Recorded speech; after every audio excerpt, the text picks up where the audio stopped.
In animation, light is never just illumination.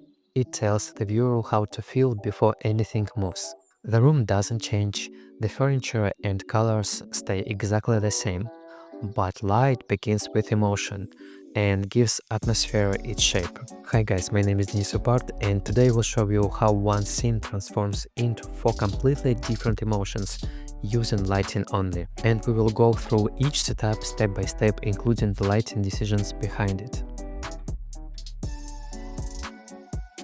Before touching any settings, I always ask one question: what should this room feel like? Because atmosphere will come first.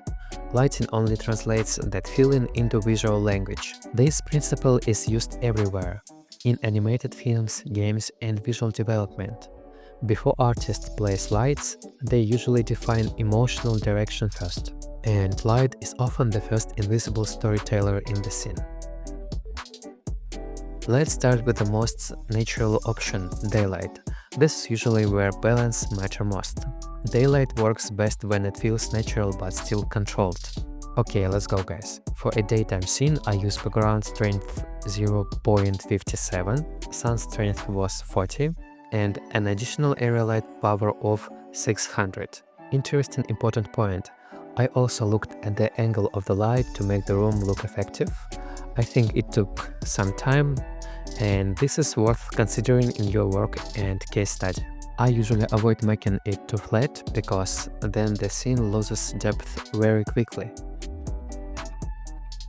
Now watch how the same room changes when the light becomes directional and warmer. Sunset immediately introduces stronger emotion because shadows become longer and contrast becomes more selective. For sunset atmosphere, I also used background strength of 0.57, and here I make the sun a little stronger, for example 50, for creating a stronger contrast and show how the light fills the room. And additional area was the same, like about 600. Night lighting is less about visibility and more about suggestions. At night, not everything needs to be visible. In fact, hiding information often makes the image stronger. Here I reduce intensity, simplify readability, and allow darkness to become part of composition. If everything disappears, the scene becomes empty, but if one area remains readable, the eye keeps searching, and that creates tension. Interesting point for Moonlight. The background strength is the same as in the previous scenes, but the color is grayer and cooler, which gives us the opportunity to make the shadows darker and denser. The sun's glow here is quite weak, only 3, and the color is rather bright blue, and an additional room light power of 300, half as strong as in daylight and sunset examples. I also added a spotlight with a power of 7000 near the door for showing slight contrast between the cool light and the warm light from the street lamp, for example. Interior light behaves differently because now the source becomes part of the scene itself. The lamp is not just illuminating, it becomes emotional context. Interior warm light often feels human because it creates emotional proximity. It immediately suggests presence. Someone was here, someone belongs to this space.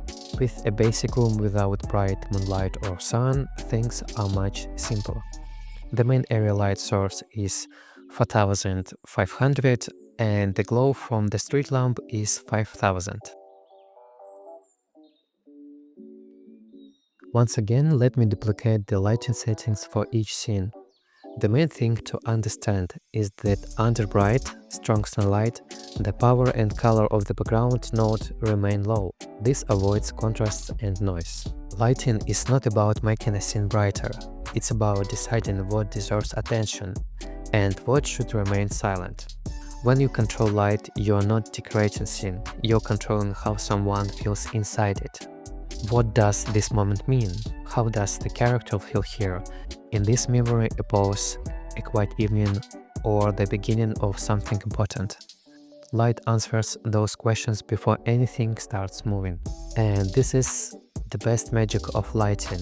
The same room, different emotions, and different stories. Thank you guys. See you.